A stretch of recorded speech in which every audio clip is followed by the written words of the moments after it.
what it is, y'all, it's your old boy Pilkin. We need to talk about the Dragon Ball Super manga because it's like back after like a year-long hiatus. I think we all kind of understand why, but nevertheless, this is an awesome thing. Now, I'll be real, this isn't the most pivotal chapter ever. Basically, it's just kind of like a getting back into it type of thing after we've been away for so long. But essentially, if you haven't read the manga in quite a bit of time, but you watched the anime, the only thing you really missed was the Moro arc, which was amazing, by the way, and the Granola arc, which was a thing. Granola arc, not the strongest arc, but it is what it is. I'm sure it has its people that love it. I just was kind of, it was okay for me. I could take it or leave it. But nevertheless, we are basically picking up on the back of the Dragon Ball Super Superheroes movie. And essentially now, in the past couple of chapters, if you didn't read, essentially Goku brought Gohan to Beerus' planet. And they basically had a big sparring match with Gohan and Goku. You had Ultra Instinct versus Beast, which was really interesting.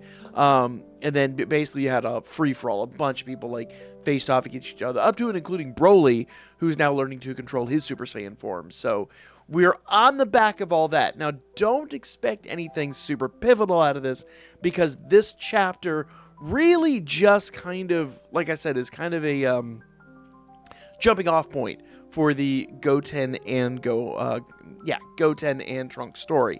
So let's jump in there with a little bit of Gohan mixed in. So essentially we open up with this like random shot. There's a new threat approaching. What could this possibly be? Who is this dude? And what is he thinking? Clearly he's coming from space. How could this possibly if you think about it, where are our threats coming from, right? Because at this point, we've had threats of every existential origin. Right now in Daima, we're even getting into the demon realm, which we haven't basically seen since the end of Dragon Ball, even in an anime-only arc. We've had threats from other universes. Who could this dude possibly be?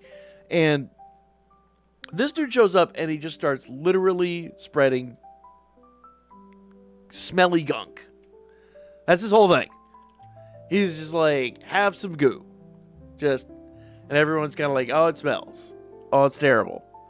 And the whole time I'm thinking, what could possibly be going on here, right? What could possibly, this brush comes out of nowhere and starts knocking dudes over, and this dude shows up, and all I could think was, who is this guy? What did I miss? Was there a chapter somewhere that I mean, we know Earth has a bunch of heroes, but what could this possibly be? And then I started to catch on, and what it is it's a show that Goten and Trunks watch. It's great. By the way, guys, if you're starting to get the idea this isn't the most serious chapter, you're absolutely correct. However, it's a fun chapter because there are some great throwbacks here. I mean, some great throwbacks. Even back to Z and stuff like that. Just awesome throwbacks. So this dude literally just he's like an anime character essentially that they watch on TV, and he has a brush that he just cleans up stuff with, and they call him Clean God, and it's not really that important, but it will become a major plot point here in just a few minutes. So essentially, just to paraphrase here, Trunks and Goten are basically having a discussion about it, and we know from the Dragon Ball Superheroes movie that essentially, I'm just going to call that Superheroes from going forward because that's a long name. That they're basically trying to pick up the mantle of Gohan Saiyaman and things like that, and basically they're just trying to figure out where their place is and how they're going to do this. So they're calling the birth of Saiyaman X, which was essentially the name they had chosen for their superhero characters.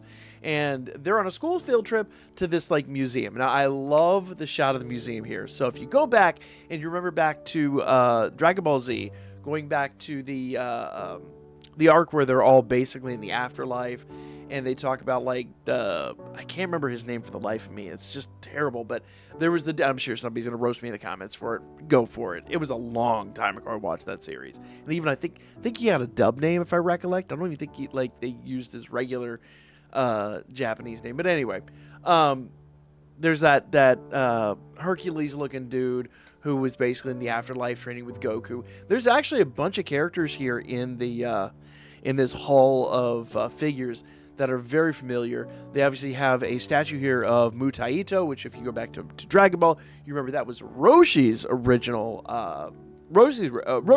sensei. There's just all this stuff. And then, of course, they talk about, like, some heroes don't, like, come forward for the fame and fortune. Not everyone's there. There's a statue here of Great Saiyaman. There's a statue of Goku as a kid. Literally says a question mark for a face, which is kind of funny because, I mean, it's weird because it connects the dots and it doesn't in a weird way. Because during the original tournament sagas, during Dragon Ball, everyone just kind of knew him, and his name is out there, and they knew his son Goku.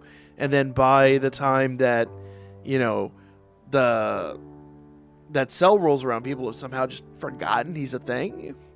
I don't know. It's weird. It's you would think that's not somebody that the world would forget, right?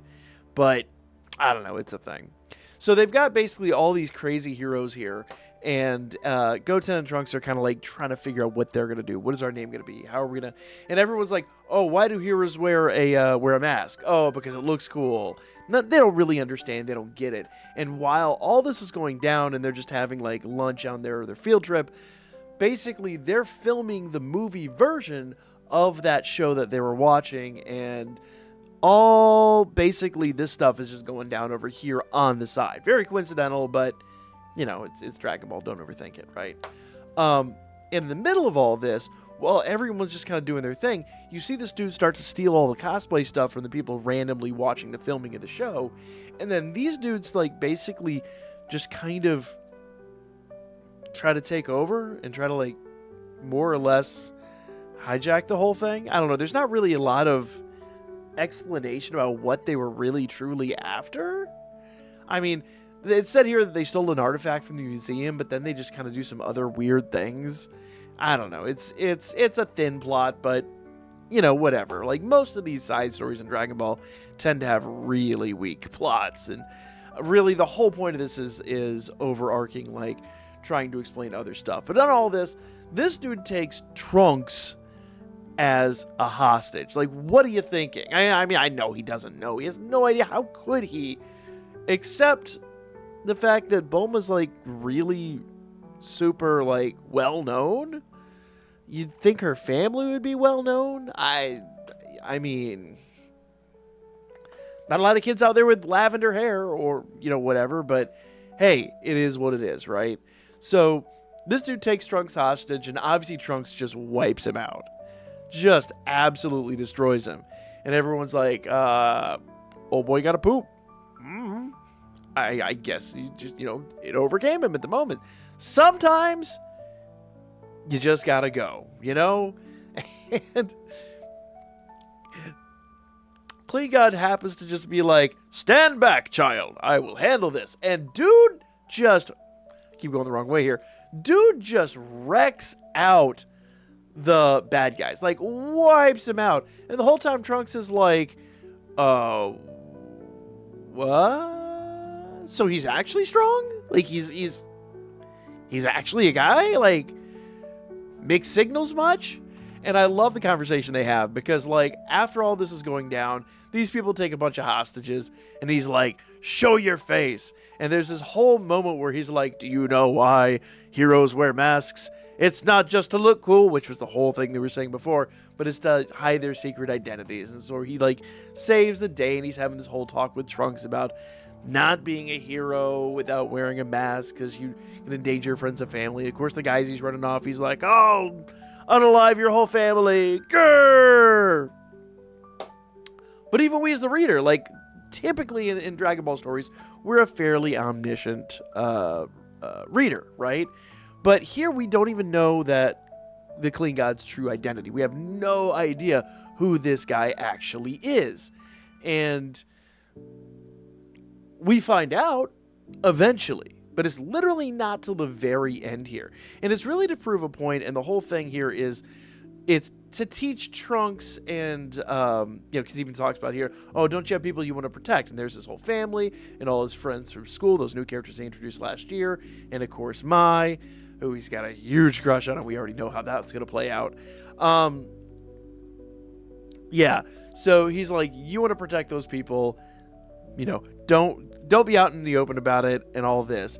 And I mean, most of us probably have already figured out what's actually happening here, right? If you haven't figured it out by now, you're kind of dense. But even I was trying to really think about it, and I'm like, but that doesn't make a lot of sense. Like, the physique is different, but then again, it is a movie, right? But the face is different. But they do kind of let you off the hook here in a minute. After everything goes down, you can actually see a lot of, like, the facial structures really giving you clues as to what's going on here. And in the end, as he's basically cleaning all this up all the way. By the way, I love these shots. He takes the broom and just washes this guy's face until he's just like flung off into the distance. And then you get like the exit scene where he's just like superhero pose. Love it. I mean, these two panels were just some of the best panels in this whole chapter. Like, fantastic looking, just great. Love it. And honestly, here's the thing, as someone who reads a lot of like Americanized comics, it looks a lot like an Americanized comic. I absolutely love like a lot of like Marvel, even to a lesser extent DC. I've got some very old like Image and Dark Horse and stuff like that. This reminds me a lot of like those Marvel-esque comics, and I absolutely love that. And obviously, that's what it's intended to be, because that's kind of like the name brand. So you get this shot here of like that Marvel-esque shading under his chin. It still looks like manga. Obviously, manga does a lot of the lines and things like that, but it exudes that superhero-esque, very Marvel-like physique. And dude literally just flies off. The whole time everyone's just like, "Bugha?" Like, you got Goten and Trunks, and they're like, "Oh, how are we going to do this? How are we going to, now come up with our whole thing?" And basically what they do is they talk about it, and they decide that they're going to be Saiyaman X, Saiyaman X1, and Saiyaman X2. And they even talk about how, like, Gohan had the mantle and all that, but they'll be different. I don't know. The whole thing was silly from the start, though I do love their drawings of their outfits. That was absolutely-tastic. But at the end of the manga here, we get back to Mr. Satan's school, and he's like, he confronts Clean God, and Clean God literally pulls off a rubber mask, and it's Gohan underneath. So if you hadn't figured it out, there you go. The whole way through, Trunks and Goten are literally just trying to emulate Gohan. It just makes sense. If you hadn't figured it out, I mean, the whole time I'm like, the facial structures, all of how are they going to explain it away? I didn't expect it to be a mask, but there you guys go. And the bodysuit just makes sense. So it was Gohan the whole time. And that's really who I thought it was. I think most of us probably had figured it out at that point. Just like, how were they going to explain it away was kind of the question. If you actually pay close attention to the top cell right here, you'll see those two kids that were kind of bullying Trunks and Goten back during the final tournament during, second last tournament technically, during Z. So, yeah, just another interesting throwback there. You've got just a lot of throwbacks to the old product. And I love that too, because like, it's your comeback chapter. It's a standalone chapter. It doesn't have to be the most pivotal thing. In fact, it even like lampoons that, saying, "Oh, it's a new threat and all this stuff. Like, what are they going to do?" But at this point, the question is, what are they going to do? Like, we have just a whole bunch of options that are, we've got Vegeta's Ultra Ego. We've got Ultra Instinct. We got Beast Gohan. Broly's in the mix now with his form that he's now able to control, and all this crazy stuff. Like, where are they going? So we'll have to figure that out coming up soon. But Gohan definitely has encouraged Goten and Trunks to basically get in the superhero action. Basically, we get these final shots of them just kind of doing their thing and emulating Clean God, and it is what it is. We basically know how that plays out. But we're gonna end it here with this shot here, which actually looks like a proper comic book, not manga, comic book panel, or even like cover page, and I love it, and I'm here for it. Thank you, Dragon Ball Super, for coming back. Rest in peace, Akira Toriyama, but I would dare say I'm gonna go ahead and say that the manga is in great hands with Toyotaro. Very happy with this like return to Dragon Ball Super, and I can't wait to see where we're going forward. So let me know what you guys thought, as always, in the comments down below. If you want to catch up on other manga, I do cover other manga over on my other channel, Raptor's Delight. If you guys enjoyed this, make sure you guys subscribe. Make sure you guys hit that like button. When this comes back with more chapters, we will cover those as well here. So like and subscribe, and I'll see you again real soon.